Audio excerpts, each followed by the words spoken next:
ओम ध्यानम नमः। नमस्कार दोस्तों। जीवन में गुरु का या सदगुरु का होना इसलिए जरूरी है कि जब परमपिता परमात्मा के यहाँ जाना होता है तो पता नहीं कौन सी गुरु की बात जो है आपके रास्ते की उस समस्या को हल कर दे जो जीवन भर इंसान जिसकी चिंता में रहता है, और गुरु किस रूप में आपको मिल जाए यह भी कोई पक्के तौर पे कहा नहीं जा सकता। एक बार का मैं किस्सा आपको सुनाता हूँ।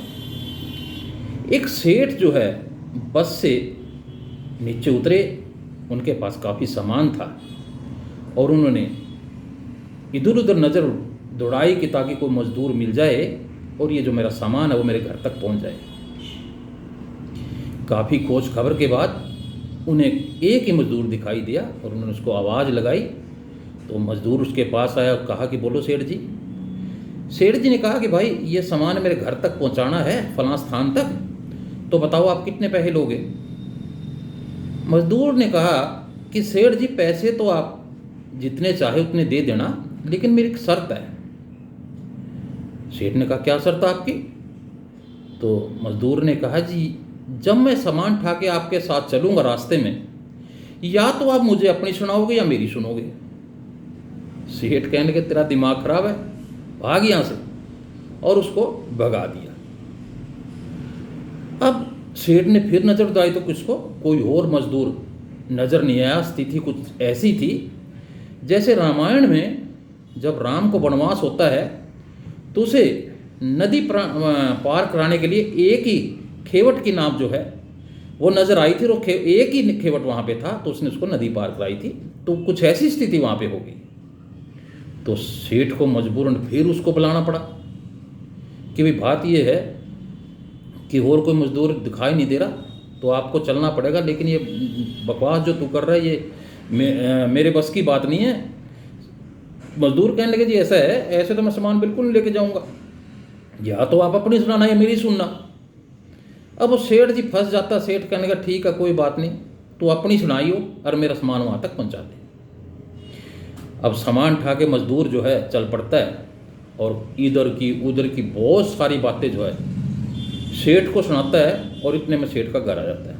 सामान रख के सेठ उसे पैसे देता है, वो बिना देखे ही पैसे अपने जेब में डाल लेता है और सेठ को कहता है कि जी आपने मेरी बात ध्यान से सुनी कि नहीं सुनी।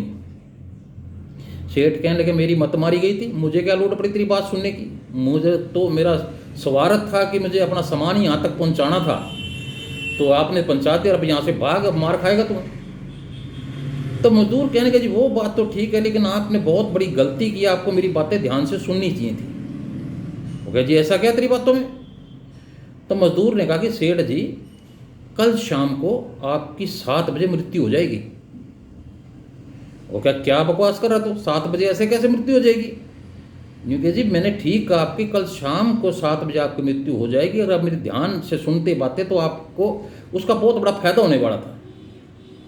अब सेठ के मन में एकदम खटका होता है कि ये बात ये क्या कह रहा है। तो सेठ ने कहा भी मरना तो चलो सबको है, जाना सबको है, यहाँ रहता तो कोई है नहीं, लेकिन जो है भाई मजदूर को कहने लगा भी अब बता ऐसी कौन सी बात थी जो मैंने तो ध्यान से नहीं सुनी, अब मैं ज़रूर सुनूंगा, बता दो क्या बात थी।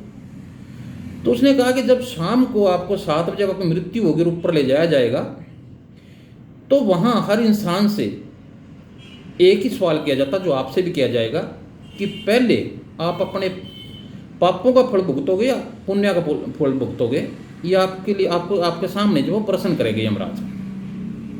तो आपने ये कहना है कि जी मैं पापों का फल तो भुगतने के लिए तैयार हूँ, लेकिन जो मेरे पुण्य कार्य थे मैं उसका फल जो है देखना चाहता हूँ। तो आपने ये बात कहनी है।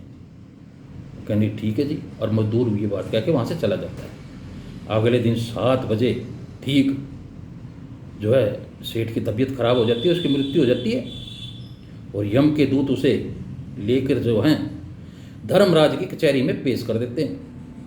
और वही क्वेश्चन धर्मराज उनसे पूछता है भाई सेठ जी बोल यहाँ जो इंसान आता है उसके कर्मों के हिसाब से उसे पापों का और पुण्य कार्यों का फल भुगतना पड़ता है। तो बोल जो है पहले अपने पापों का फल भुगतान करेगा या पुण्य का करेगा? ये आपकी छूट है, बताओ दोनों में से आपको क्या करना है। सेठ जी कहने लगे जी बात ये है कि कोई बात नहीं, इंसान जब जीवन काटता है तो उससे अच्छे बुरे कर्म होते रहते हैं कि मैं अपने पापों का फल जो है भुगतने को तैयार हूँ, लेकिन मुझे अपने पुण्य जो मैंने करे हैं वो मैं देखना चाहता हूँ। सेठ कहने लगे, यमराज कहने लगी भाई ये ऐसे यहाँ कोई सुविधा नहीं है जो आप सोच रहे हो, यहाँ तो ये दोनों का भुगतान ही आपको करना पड़ेगा। तो जी सेठ कहने लगे फिर आपने मेरी छूट क्यों करी भी? आप पहले पाप भुगतना चाहते हो, पुण्य भुगतना चाहते हो, तो आप ही ने कहा था भी आपकी इच्छा है, मैंने अपनी इच्छा बता दी, तो आप धरती मेरी यहाँ में क्या फ़र्क है, यहाँ भी न्याय है इसका मतलब।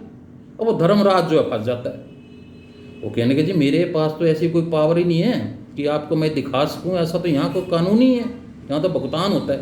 वो कहने लगे जैसी आपकी इच्छा, फिर तो अन्याय है ये। अब धर्मराज जो है फंस जाता है, अभी फंस गया, अब क्या करें।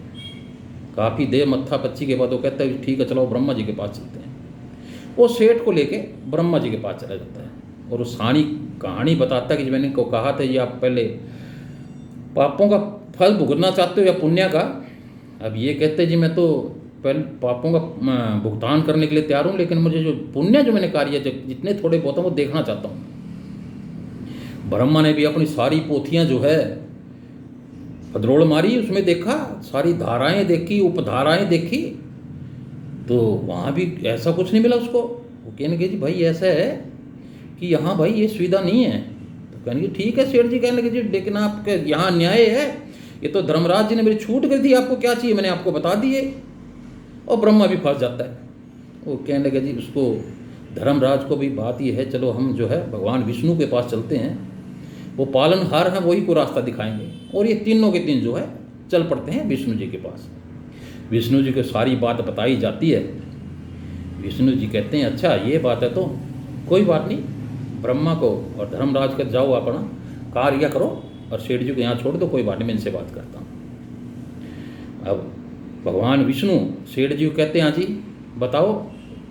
सेठ जी वही बात दोहराते हैं जी मैं तो पापों का भुगतान करने के लिए बिल्कुल तैयार हूँ, लेकिन पुण्य मुझे जो है वो अपनी आंखों से देखने हैं।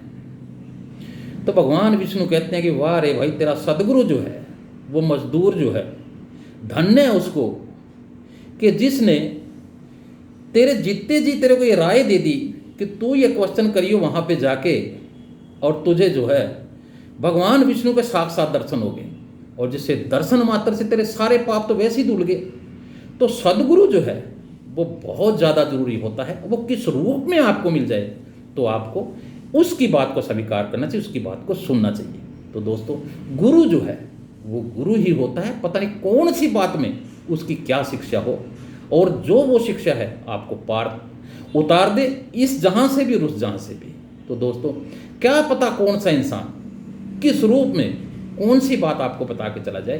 तो हमेशा आपको ध्यान से बात सुननी चाहिए, अच्छी बात को स्वीकार करना चाहिए, बुरी बात को जो है अपने इस कान से सुन के दूसरे कान से निकाल देना चाहिए। तो ये सदगुरु की महिमा है। ये मेरा छोटा सा वीडियो इस विषय पे था कि गुरु कहाँ आपको मिल जाए, और गुरु की बात मानना आपका धर्म भी है और आपका कर्म भी है। गुरु गुरु होता है तो गुरु का हमेशा आदर करो। तो दोस्तों वीडियो अच्छा लगे तो लाइक और शेयर जरूर करना। जो नए साथी इस चैनल पे पहली बार इसको देख रहे हैं कृपा करके सब्सक्राइब कर लें, लाइक और शेयर करना मत भूलिएगा, खुद भी देखिएगा, दोस्तों को भी दिखाइएगा। ऐसी जानकारी हम वीडियो के माध्यम से आपको देते रहते हैं, कहानी किस्से सुनाते रहते हैं, ताकि आपकी ज्ञान में भी वृद्धि हो। अगर आप ध्यान करते हैं तो ध्यान में भी वृद्धि हो। तो इसी के साथ दोस्तों आपका दिन शुभ हो, आप हमेशा खुश रहें, हमेशा तरक्की करें। ओम ध्यान। नमस्कार।